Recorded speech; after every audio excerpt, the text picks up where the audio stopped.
Shalom, que pasa, buenos dias, mahaloha, bonjour, ciao, namaste, dankeschön, assalamu alaikum. Welcome to my channel, Cowboys Hippie Live. Been saying that for many years. But look at this. 1 John, this is 3.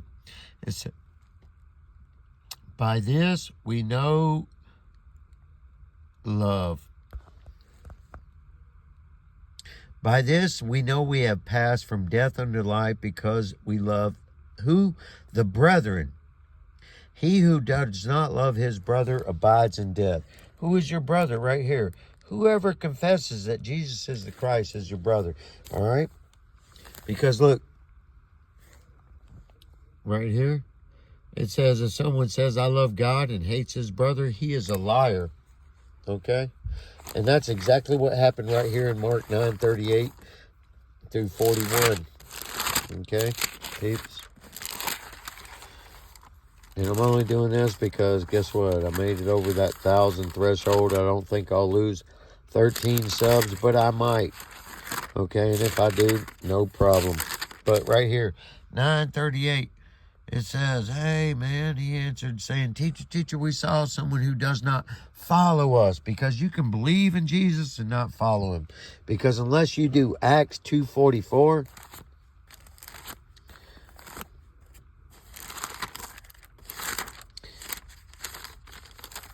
right here, boom, boom, boom, boom. Now all who believed were together, and they had all things in common, because they gave up all their possessions, okay, which gets rid of ego, pride, vanity, selfishness, lust, and those are the true enemies of God, which it says right there in Hebrews, okay? I'm not making it up, so let's just find it here. I'm only doing this video because I've made it over a threshold, all right? And so I think our Father's trying to say something here. Boom. He is sitting at the right hand of God, waiting until his enemies are made a footstool. Okay? Which is, what are the enemies? Pride, ego, selfishness, lust. Okay? And then, once the right amount of number of people come together, guess what? Revelation 19:7 happens. Let us be glad and rejoice in it, for the marriage of the Lamb has come. The bride has made herself ready. She overcome ego, vanity, pride, selfishness. And that all falls back into the Acts, or the Daniel 2 prophecy of the stone kingdom that has to come about at the end times, where people come together and they're... If the Acts 2:44 church would have been in the time of the 10 kings of the iron and clay, during that, but they weren't. They were in the legs of iron during the Roman rule. Our master would have already turned, but it wasn't the time yet. But they left the blueprint. The only way to survive the onslaught that's coming is to come together in communities, combine resources, secure water sources, and start coming together. Put aside all your differences. Don't trust man, but trust God in every man. And he'll bring the right ones to build the kingdom of God.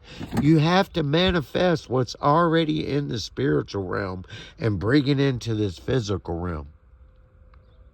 Okay? And that's what this prayer says. Thy kingdom come, thy will be done on earth as it already is in heaven. It's already there. You got to manifest it into this. You got to bring it about. You got to bring that higher frequency. You have to learn to love your enemy. Learn how to create a pearl. A pearl starts out as an irritant in that oyster's throat. And it's just cutting him deeply. And then after a while, he starts loving that irritant and turns it into a pearl. All right? And he learned to love the irritant. And that's why it's the pearly gate. You have to learn to truly love Judas as much as you love Peter. And then your love is true. It's just not some vanity for selfish gain. So anyway, I hope people are understanding what I'm going to start putting down, unless I lose a bunch of subs. Hopefully I don't, but I want to bring us all back together in community.